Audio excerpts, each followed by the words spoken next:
안녕하세요. 고등학교 졸업학력 검정고시 한국사 적중 모의고사입니다. 자, 모의고사 문제풀이를 하기 전에 이 모의고사라고 하는 시험은 우리가 본고사를 보기 전에 마지막으로 내가 몇 점이나 나올 수 있는가를 점검하는 단계이기 때문에 조금 실전에서 보는 것처럼 긴장을 하시고 문제를 풀어보는 게 중요할 것 같아요. 혹시 앞에 내용이 정리가 안 되는 상태에서 일단 풀어보자 뭐 이런 느낌으로 푸는 사람들 같은 경우에도 문제를 갖다가 꼼꼼하게 읽으면요, 문제 안에 답이 있기 때문에 어느 정도 유출할 수 있어요. 그렇기 때문에 정신 똑바로 차리고 집중한 다음에 문제를 풀어보셔야 될 것 같습니다. 자, 문제풀이 보시면서 어떤 내용으로 정리가 되어 있고 구성이 되어 있는지 한번 알아보도록 하겠습니다. 자, 문제 넘어갑니다.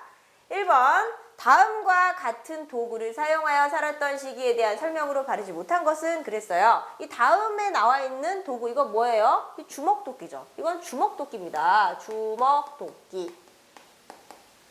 주먹도끼의 그림인데 주먹도끼를 사용했던 시대에 대한 설명. 일단 주먹도끼를 사용했던 시대는 어떤 시대예요? 이거 구석기죠.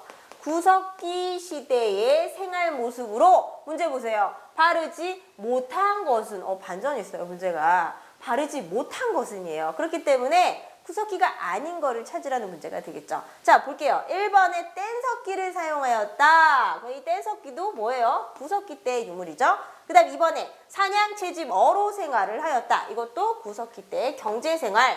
그리고 이동생활을 하였다. 이 구석기 같은 경우에는 사냥, 채집, 어로를 했기 때문에 한 곳에서 머물러 있으면 어떻게 돼요? 그러면 죽어요. 먹을 거를 찾아서 돌아다녀야 돼요. 그렇기 때문에 이동생활을 하였다. 이것도 구석기 때의 모습이 맞습니다. 그런데 여기 나와 있는 고인돌. 자, 이 고인돌이라고 하는 건 어느 시대의 유물이에요? 바로 청동기 시대의 대표적인 유물로서 이것을 보고 뭐를 알 수 있다까지? 계급사회였다라고 하는 거를 추측할 수가 있다. 까지 정리를 해 주셔야 됩니다. 왜요? 이 고인도 굉장히 큰 돌이잖아요. 이렇게 큰 돌을 갖다가 움직이게 할 수 있는 어떤 파워, 힘을 갖다가 가지고 있는 사람이 묻혀 있을 거야. 이렇게 추측했기 때문이에요. 자, 그래서 1번 같은 경우는 4번이 청동기 때의 생활 모습, 청동기의 사회 모습을 나타내고 있기 때문에 그림과는 관련이 있다, 없다? 없다. 몇 번이요? 4번. 1번에는 4번이 답이 되겠습니다. 자, 2번으로 넘어갈게요. 2번은요. 싹 지우고. 다음과 관계 깊은 국가는 그랬어요. 야, 이 다음 볼게요. 무천, 족외혼, 부족 간의 경계를 중시했다. 이렇게 나와 있어요. 자, 이것은 모두 동예의 설명이죠. 동예. 우리 지금 나와 있는 이 국가들 전부 다 어떤 국가들이에요? 연맹왕국이잖아요. 연맹왕국. 자, 연맹을 맺어서 국가 체제를 갖다가 이루고 있는 단계라고 볼 수가 있는데 부여와 고구려 같은 경우는 왕이 있다, 없다? 왕이 있다. 왕이 있다. 하지만 옥저와 동해 같은 경우는 왕없지만 왕처럼 정치적으로 나라를 다스리는, 이 집부족을 다스리는 군장이 있죠. 그래서 여기를 갖다가 군장 국가라고 표현하면서 군장 누가 있어요? 읍군, 삼로와 같은 군장들이 있었다. 자, 그 중에서 이 다음에 나와 있는 무천, 조계혼, 부족 간의 경계를 중시했다라고 하는 거 동해의 풍습이라고 설명했고요. 무천 같은 경우는 동해의 뭐예요? 제천행사. 하늘의 제사를 지내는 제천행사다. 그 다음에 족외혼, 같은 부족끼리는 혼인을 한다, 안 한다? 안 한다. 같은 부족끼리 혼인을 안 하고 다른 부족에서, 왜냐면요, 이 부족이라고 하는 것 자체가 가족 단위로 구성이 된 데서 이렇게 발전하는 양상이기 때문에 다 그 피가 급해요. 피가 섞여 있어요. 뭐 사촌이고 막 이래요. 그렇기 때문에 다른 부족에서 혼인을 했다. 이거는 결혼제도죠. 혼인제도. 그 다음에 부족 간의 경계를 중시했다. 이거 어떤 제도예요? 바로 책화라고 하는 제도죠. 그래서 음납끼리는 침범하지 말 것. 만약에 침범했을 때는 뭘로 갚아라? 소와 말로 갚아라 라고 하면서 경계를 굉장히 중시했던 동해 책화라고 하는 제도예요. 그렇기 때문에 모두 동해와 관련이 있고요. 덩달아서 여기 지금 부여 같은 경우 제천에서 뭐가 있어요? 이거는 영고. 영고.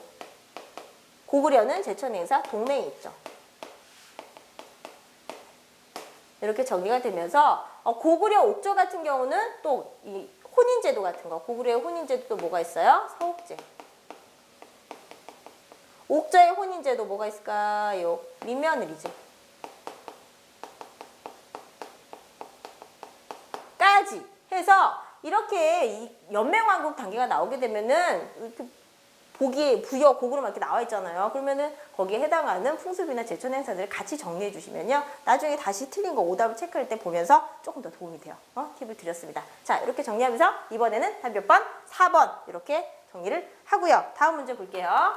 3번. 3번 하기 전에 너무 더러워진 칠판을 지우고요. 3번에 고구려가 신라를 도와 왜군을 격퇴하고 요동을 정벌하여 영토 확장의 위협을 달성한 내용이 기록된 비석은 문제가 너무 길어요. 근데 사실 모의고사에서도 모의고사 말고 우리 본고사에서도 이런 식으로 문제 안에 어떠한 특징들을 갖다가 쓴 문제가 간혹 나와요. 그렇기 때문에 이런 문제도 조금 정할 필요가 있겠죠.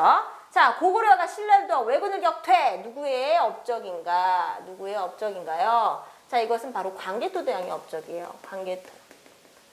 고구려 광개토 대왕의 업적이고요. 요동을 정벌하여 영토 확장의 위협을 달성한 내용이 기록된 비석은 자, 광개토라고 했으니까 어떤 왕이겠어요? 광개토 대왕 릉비가 되겠다. 그렇다면 나머지는 다 뭐예요? 중원 고구려비 이거는 고구려 장수왕이 업적이 쓰여진 기록. 그 다음에 진흥왕 순수비와 단양 적성비 이거는 두 개 다 진흥왕, 신라 진흥왕의 비석이다. 까지 정리를 해주시면 되겠죠. 자, 1번 같은 경우는 1번이 아니라 3번이죠. 3번 같은 경우는 1번이 답이 되겠고요. 그 다음에 4번으로 넘어가서 한번 지우고 4번은 자, 어느 시대가 되냐면 고려 왕건의 정책이라고 했어요. 벌써 고려 시대 왔어요. 고려 왕건의 정책 중에서 혼인 정책, 사성 정책, 관직과 토지 지급 이렇게 나와 있어요. 혼인 정책. 자, 고려 왕건은요. 고려의 원래 신라 말, 통일신라 말에 호족 출신의 인물이죠. 호족이라고 하면은 지방 세력이에요. 지방 세력. 지방 세력이 이 나라를 세우고서 왕으로 군림하게 되었다. 자, 그런 다음에 다른 이런 지방 세력들을 갖다가 견제하기 위한 정책이죠. 견제하고 포섭하기 위한 정책. 견제라고 하는 거는 내 말 안 들어? 확 이렇게 하는 정책이고 포섭이라고 하는 건 다 어떻게 내 편으로 끌어들이는 그런 정책이 되겠죠. 자, 그래서 왕건 같은 경우는 혼인 정책. 다른 호족들과의 혼인을 통해서 와이프가 몇 명이에요? 29명. 진짜 기가 막힌 인생이죠. 와이프가 29명이에요. 29명. 그래서 호족들을 내 편으로 끌어들이기 위해서 호족들의 딸과 결혼을 했죠. 혼인 정책. 그 다음에 사성 정책. 그리고 토지나 아니면은 알았어 나는 너한테 무릎을 꿇겠어 왕건아 잘 봐줘라고 하면서 왕건한테 이렇게 숙이고 들어가는 그런 호족들한테는 사성 정책. 자, 왕씨. 왕족의 성씨인 왕씨성을 하사하다. 왕씨성을 주거나 토지를 주거나 관직을 주거나 이런 것 등에서 다 어떻게 한다고요? 내 편으로 끌어들이는 정책을 폈다. 자, 뭐라고요? 지방 세력인 호족 세력을 내 편으로 끌어들이기 위한 지방 세력 포섭 정책. 우리 팀으로 끌어들이기 위한 포섭 정책이 되겠습니다. 자, 다양한 지배 이념 정책 이렇게 나와 있는데 그거 외에도 여기 있는 것들은 전부 다 고려의 정책이 맞아요. 고려 정책이 맞는데 고려 왕건의 정책이 맞는데 지배 이념 같은 경우는 고려는 여러 가지 민족 문화 같은 것들도 다 받아들이고 뭐 도교, 유교, 뭐 풍수, 지리설 이런 것도 다 수용을 하고요. 우리 지금 이 삼국시대가 지금 다 완전히 통일이 된 거기 때문에 통일신라 발해 유민들, 말갈인들까지 다 포섭하는 그런 정책을 갖다 썼다는 거 같이 알아두시면 되겠습니다. 자, 4번의 답 2번이고요. 자, 5번 문제예요. 훈구 세력과 사림 세력을 비교한 것으로 옳지 않은 것은 그래서 옳지 않은 것은 항상 아는 것은 못한 것은 바르지 않은 거 이런 거 아닌 것은 이런 거는 동그라미 쳐줘야 돼요. 왜요? 헷갈리니까. 자, 옳지 않은 거 고르라고 했어요. 그렇다면 훈구와 사림이 뭔지 알아보겠습니다. 훈구와 사림 같은 경우는요. 우리가 고려 말에 새로운 사회를 세우자라고 하고는 주장하는 팀과 새로운 사회 세우자라고 주장하는 팀과 아니 사회는 세우지 말고 개혁을 하자. 나라는 두고 제도만 바꾸자라고 주장했던 팀으로 나눠지게 돼요. 그래서 조선건국에 찬성했던 팀과 조선건국에 반대했던 팀으로 갈라지기 시작을 하는데 바로 이 찬성했던 팀이 뭐로 이어지게 되냐면은 조선사회가 건국된 이후에 주도권을 잡았던 훈구 세력. 그 다음에 건국 이후에는 주도권을 잡지 못했지만은 이후 16세기 이후에 정권을 장악했던 사림 세력으로 이어지게 돼요. 자, 이렇게 나눠지게 되고 이 훈구 같은 경우는 언제부터? 세조 때.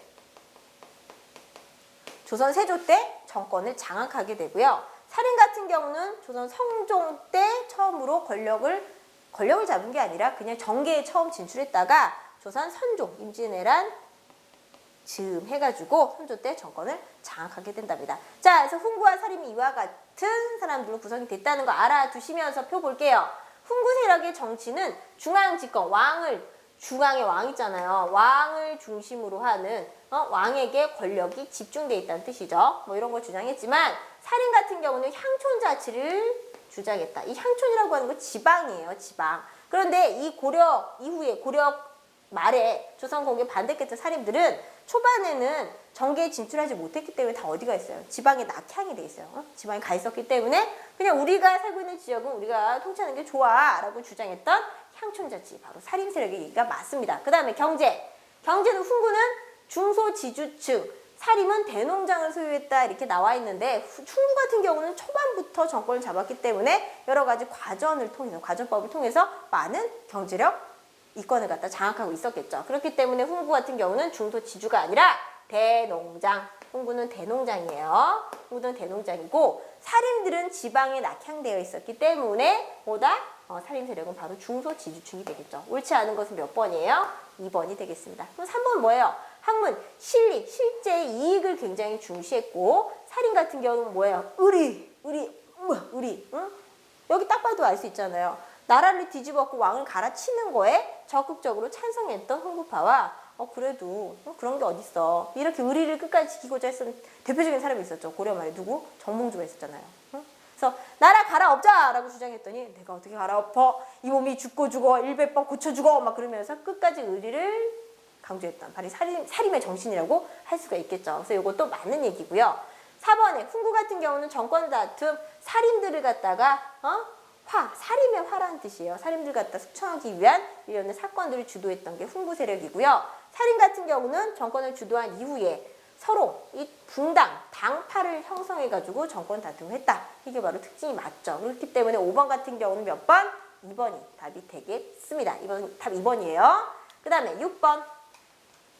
6번 문제 보시면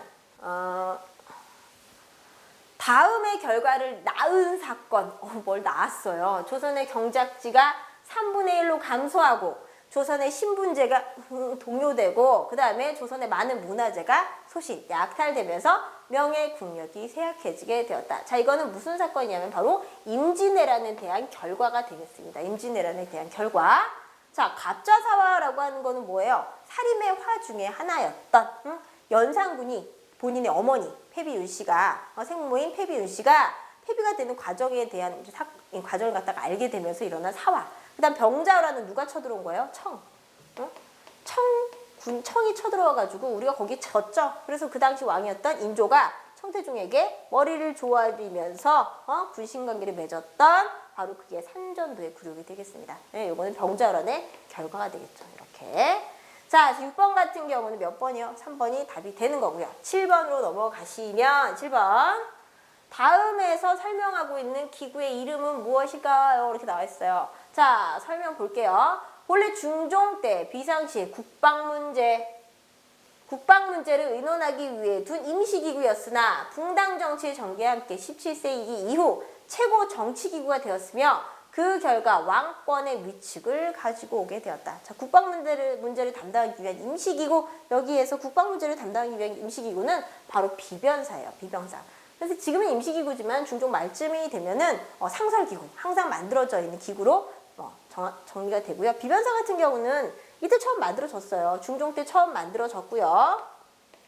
임시기구로 만들어졌으나 다시 상설기구화.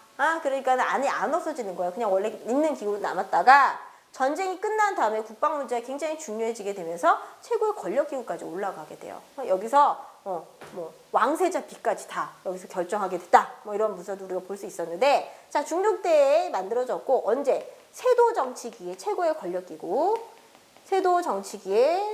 권력기구였었는데 누가? 대원군이 이거 없애버리죠. 왜요? 비정상이잖아요.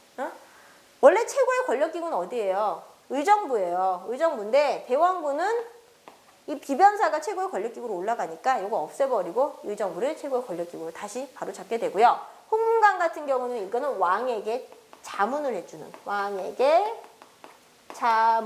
해주는 기구. 사헌부 같은 경우는 관리감찰 풍기단속과 같은 일을 담당하는 3사 중에 하나죠. 둘 다 3사 중에 하나가 되겠습니다. 왕권을 견제하는 기구고요. 그래서 7번 같은 경우는 몇 번이요? 4번이 답이 되겠죠. 답 4번입니다. 그다음 8번. 8번으로 넘어가시면 이거 굉장히 간단한 문제들이 계속 나오게 되는데 다음에서 설명하고 있는 군사제도는 그랬어요. 임진왜란 이후 설치된 중앙군영으로 서곡은 이거는 지방군이 아니라 이건 예비군이죠. 예비군. 자, 누구부터 누구까지? 노비부터 양반까지. 여기 다 들어가 있어요. 그 다음 잡세군. 이건 조선 정기예요. 조선 정기의 예비군. 그 다음 구서당. 이거는 통일신라의 중앙군. 중앙군. 그러면 답은 뭐예요? 임진왜란 이후 설치된 중앙군영은 뭐예요? 훈련 도갑이 되겠죠. 그래서 8번 같은 경우는 몇 번? 5번이 답이 되겠고요. 자, 9번 문제예요. 지도에 표시된 가와 나 지역에서 일어난 농민 봉기 의로 오른 것은 의로 오른 건 뭘까요? 여기 어디예요? 평안도민이죠. 평안도. 가 같은 경우는 홍경래의 난. 자, 홍경래의 난.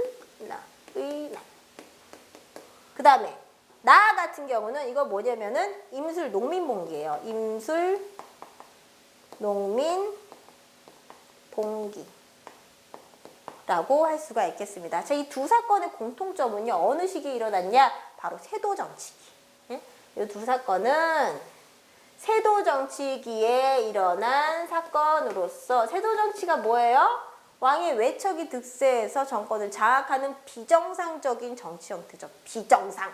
왕권 위축. 그러면서 왕의 외척이 득세. 막 이런 시기라고 볼 수가 있는데 이 시기에는요.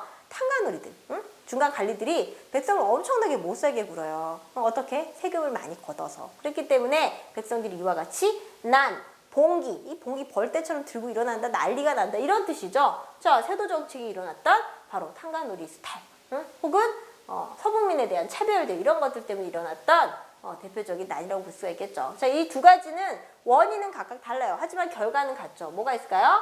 자, 여기서 일어난 의의를 골라라 라고 했으니까 이 사건의 의미를 찾으라는 얘기예요. 그래서 농민 중심의 근대적인 민족주의 운동이다 이렇게 나와 있는데 농민 중심이 아니라 이 홍경래의 난을 주도했던 홍경래는 양반이에요. 몰락 양반. 임술 농민 봉기를 주도했던 유계춘이라는 인물도 몰락 양반이에요. 그렇기 때문에 농민 중심이 아니라 몰락 양반이 주도했기 때문에 1번은 땡 틀렸다 띵 아니야. 그 다음에 탕가놀이의 횡포에 항거한 농민들의 자각 스스로 각성, 스스로 깨달음 뭐 이런 운동이 되겠죠. 그래서 2번이 공통점이라고 볼 수 있고요. 천민과 노비 중심의 신분 해방 운동이었다. 이거 언제 일어난 거예요? 이거는 고려 말에 무신 정권 시기에 일어났던 뭐 만적의 난이나 아니면 관노비의 난 뭐 이런 식으로 고려 시대의 난을 얘기를 하고 있는 거고요. 그다음 천주교 사상에 근거한 대규모 사회 운동이었다. 이거는 그냥 말 그대로 그냥 탕가놀이 스타일이에요. 천주교라는 그런 종교의 성격을 띠지는 못합니다. 그렇기 때문에 9번 같은 경우는 몇 번이 답이다? 2번이 답이 되겠어요. 2번이에요, 답. 자, 10번 문제입니다. 다음 보기는 강화도 조약, 강화도 조약, 강화도 조약. 너무 중요해요. 강화도 조약의 주요 내용이다. 이 중 치외법권을 인정하고 있는 것. 자, 치외법권이라고 하는 게 뭐가 있을까요? 치외법권이 뭐냐면 일단 치외법권이 뭔지 알아야 되잖아요. 치외법권은 일본 사람들이 우리나라 들어와서 막 사람들 막 괴롭히고 죽이고 약탈하고 도둑질하고 막 그랬어요.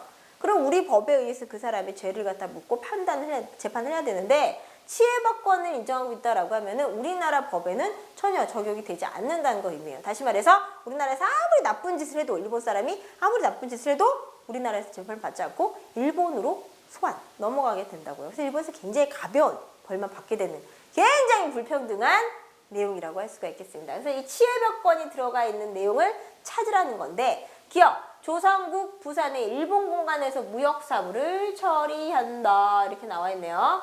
조선국이 있는 부산이라는 곳에서 일본 공간, 일본이 여기다 관청을 갖다 만들어 놓고 무역 사무를 관장했다는 뜻이에요. 이건 치외법권이 아니죠. 경기, 충청, 전라, 경상, 함경 5도의 바닷가 통상이 편리한 항구 2개소를 항구 계양이죠. 이거 계양, 항구 계양.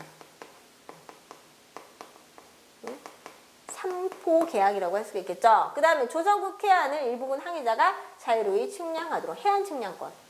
해안 측량권. 우리랑 일본이랑은 바다가 굉장히 가깝기 때문에 이건 다시 말해서 일본이 우리나라로 쳐들어올 수 있는 길을 갖다가 미리 뚫어놓는다는 얘기예요. 그 다음 리을. 일본국 인민이 조선국 항구에 머무는 동안에 자 죄를 범한 것이 조선국 인민에 관계되는 사건일 때에는 조선 사람들을 갖다가 못 살게 굴었을 때에는 일본국 법에 의거하여 모두 일본 관원이 심판을 한다. 이게 바로 치해법권이에요. 그렇기 때문에 답은 4번이 딱 나오고요. 미국은 안 나와있으니까 조선은 자주국이며 일본국과 평등한 권리를 갖다 이렇게 나와 있는데 이거는 청나라의 종주권. 우리는 병자호란 이후부터 청과 구신관계를 맺고 있었기 때문에 청나라를 갖다가 밀어내기 위해서 이런 내용을 넣었답니다. 자, 그래서 10번 같은 경우는 강화도 조약의 치해법권을 얘기하고 있는 건 바로 리을이 답이 되겠죠. 답 4번이에요. 자, 11번 문제예요. 위정척사 운동에 대한 설명으로 가장 옳은 것을 골라라 이렇게 나와 있는데 위정척사, 자, 우리 고유의 전통과 문화와 전통 질서를 지키고자 하였다. 이게 답이에요. 1번, 11번은 답 1번이에요. 그럼 나머지는 뭐야? 내정 개혁과 외세 배격을 내세운 대규모 농민이 아니라 유생. 이 위정척사 같은 경우는요. 유교를 공부하는 학생들. 우리 유생 그러면 유생이 뭐야? 유학생, 유학 갔다 온 사람이 뭐 이러는데 아니에요. 유교를 공부하는 사람들. 응? 그래서 우리 것. 정확한 뜻을 말하면은 바른 것은 지키고 그른 것은 배척한다. 바른 것은 우리 것, 그른 것은 니네 것, 외국 것, 외세 이런 거를 얘기하고 있는 거기 때문에 유생들, 유교를 공부하던 사람들이 주로 주도했던 운동이기 때문에 농민운동은 아닙니다. 그 다음에 3번에 서양, 일본과 교류하여 서양의 문물을 도입하고자 하였다. 뭐예요? 문호를 개방하자, 문화를 열자, 개화죠. 통상을 하자. 뭐 이런 거기 때문에 3번에는 개화운동이 되는 거고요. 당군 신앙을 바탕으로 한 종교를 만들어 당군을 믿는 종교. 뭐에 대한 설명이에요? 이거는 대종교에 대한 설명이에요. 대종교. 그렇기 때문에 11번에는 1번이 답이 되겠고요. 12번으로 넘어가서 12번은 동학 농민운동의 2차 봉기가 실패하는 계기가 되었던 전투는 이렇게 나와 있어요. 2차 봉기가. 그러니까는 동학 농민운동에 패배한 전투를 찾으란 얘기예요. 우금치, 장성, 황룡청, 황토현 나와 있는데 여기서부터 여기까지는 전부 다 승리를 거뒀던 몇 차? 1차 때. 농민봉기 1차 때. 탄가놀이 숙청하라, 반봉건, 신분제를 폐지하라, 뭐 이런 걸 주장했던 1차 봉기 때 승리했던 전투고요. 우금시 전투에서는 2차 때 일어난 우금시 전투에서는 우리가 크게 패배하게 되면서 우리 농민군이 패배하게 되면서 이 농민운동, 동안 농민운동을 주도했던 전봉준 이외 여러 인사들이 체포돼서 처형되고 말죠. 그렇기 때문에 12번 같은 경우 몇 번? 12번은 1번이 답이 되겠습니다. 그 다음에 13번. 13번은요. 다음 중 갑오개혁의 주요 내용에 해당되지 않는 거예요. 아닌 거. 자, 보면은 신문제 폐지, 태양역 사용, 도량령의 개정 통일, 과거제의 폐지 이렇게 나와 있어요. 그래서 보면은 신문제 폐지한 거는 갑오개혁의 가장 핵심 내용이죠. 동학 농민운동에서 농민들이 제안했던 폐정 개혁안의 내용을 일부 수용해서 신분제가 폐지되면서 근대사회로 진입을 하게 되는 거죠. 그 다음에 태양역을 사용하였다. 태양역 사용? 우리는 갑오개혁에는요. 태양역 사용이라는 내용이 없어요. 이게 없어요. 그 대신 을미개혁 때 음력 폐지,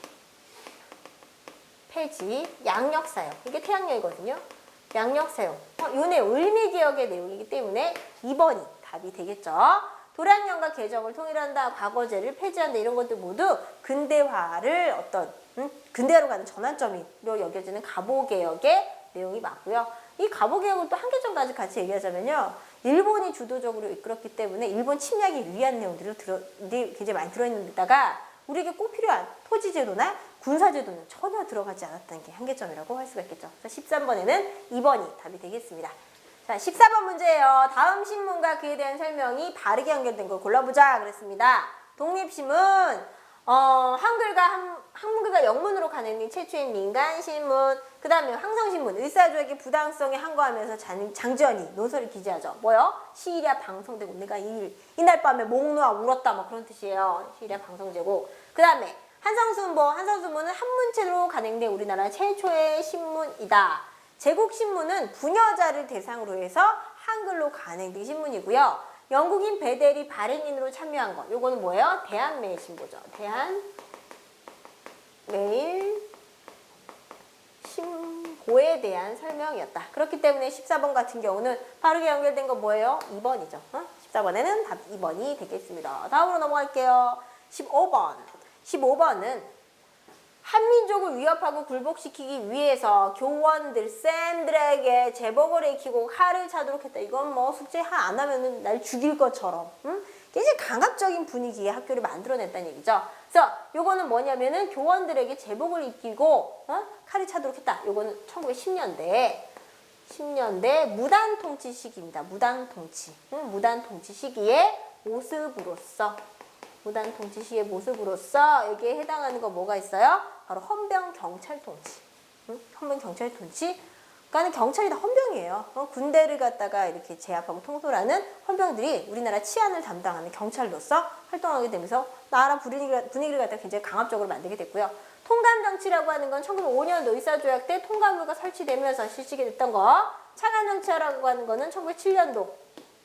1907년도에 한일 신협약에 의해서, 다른 말로 정미 7조약이라고 하는데 그 조약에 의해서 일본이 차관이 우리나라에 들어와서 내정 간섭을 실시죠. 그다음 문화통치라고 하는 건 1920년대의 통치 방법이라고 할 수가 있겠습니다. 15번 같은 경우는 4번이 답이 되겠고요. 16번은 다음 중 독립의군부가 지향한 사상으로 옳은 것은 그랬어요. 독립의군부는요.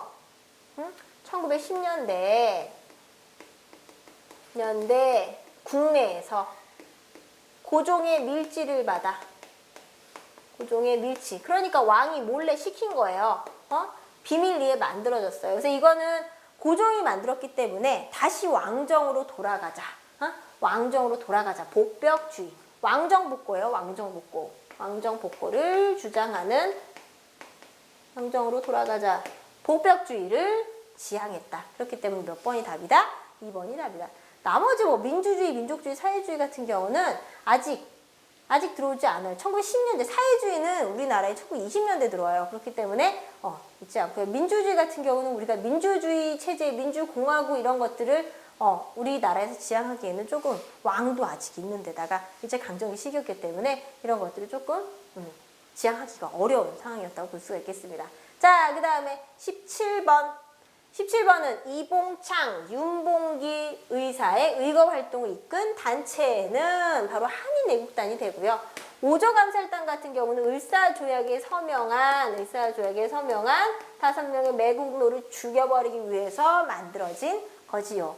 자, 그 다음에 혈성단이나 의열단 이런 거는 전부 다 뭐예요? 1920년대 활동하던 독립운동 단체다. 그렇기 때문에 17번 같은 경우는 이봉창, 윤봉길 의사 이거 한인애국단에 소속이 되어 있고요. 한인애국단 누구를 중심으로 만들어졌다? 김구를 중심으로 만들어졌다까지 기억을 해주시면 되겠습니다.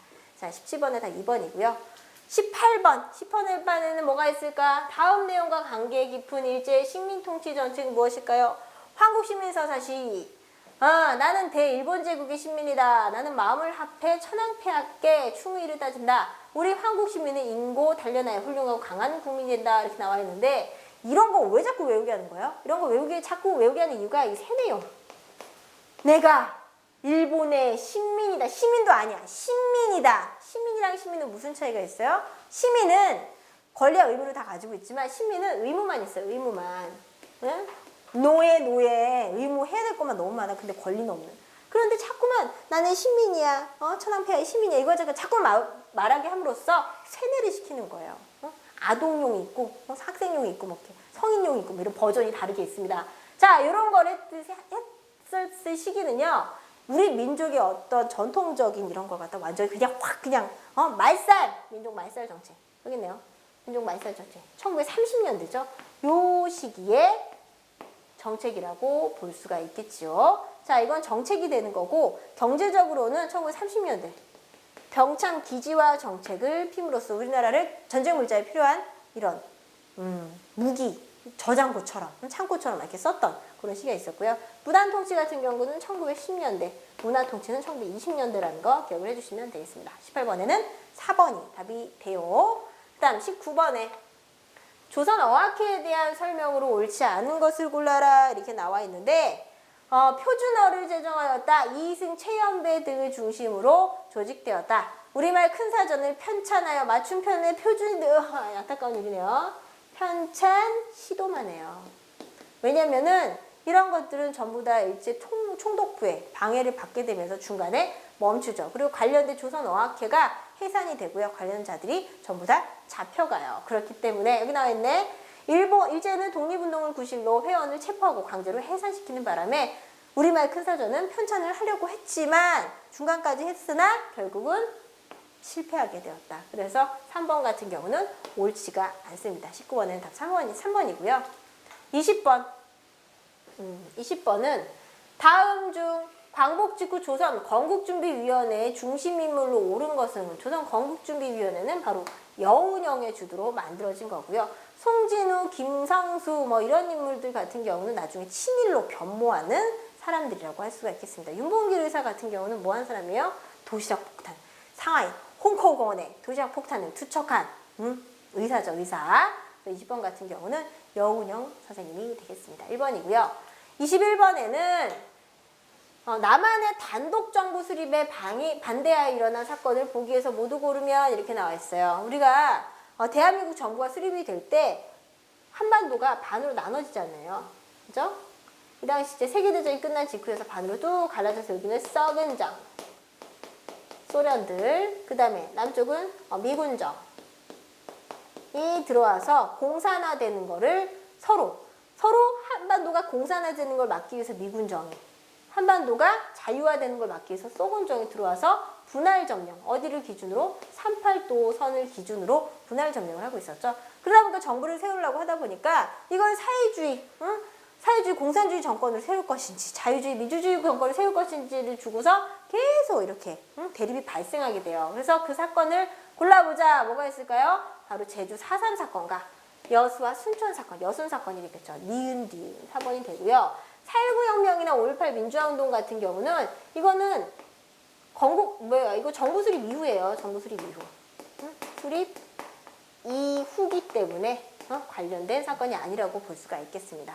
자, 그래서 21번 같은 경우는 4번이 답이 되겠고요.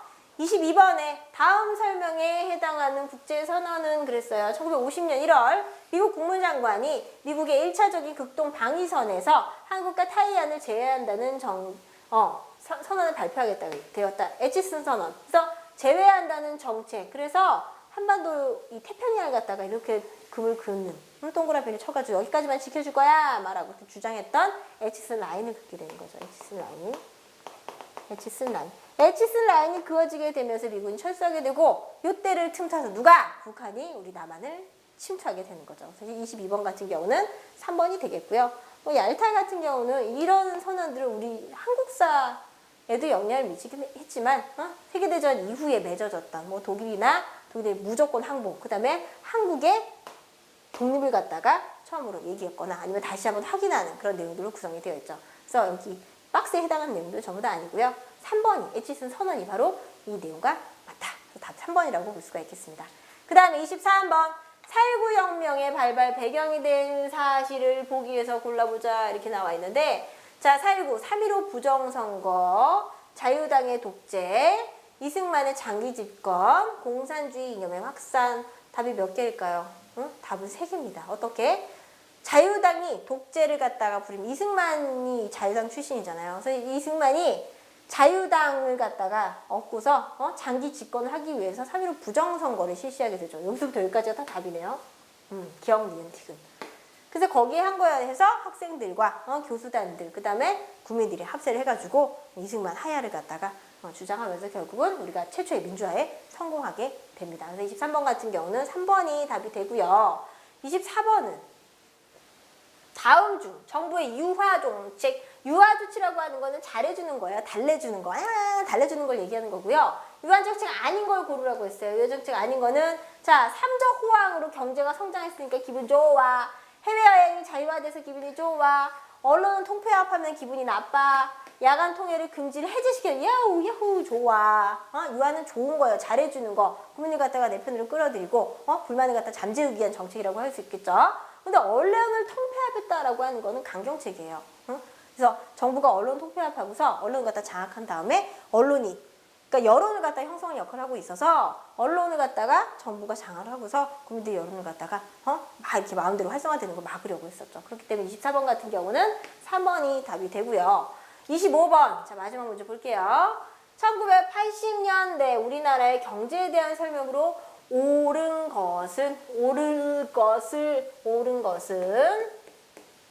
옳은 것은 보기에서 뭐를 골라보자 이렇게 나와 있어요. 자, 옳은 것은 저유가, 저금리, 저달러, 3조 호황으로 경제성장이 지속이 되었고요. 미국의 원조 물자를 이용하는 밀가루, 설탕, 면방직 이거는 뭐예요? 300산업이죠. 300산업.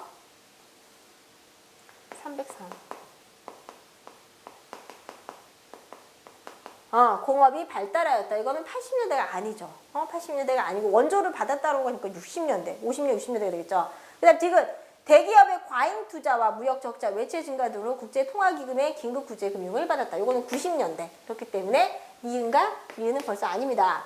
리을, 석유 파동으로 인한 어려움을 극복하기 위해 정부가 중화공업에 투자하고 부실기업을 정리하였다. 이것도 맞는 거네요. 그렇기 때문에 80년대 우리나라 경제 상황은 기업가 리을이라고 해서 3번이 답이 되겠습니다.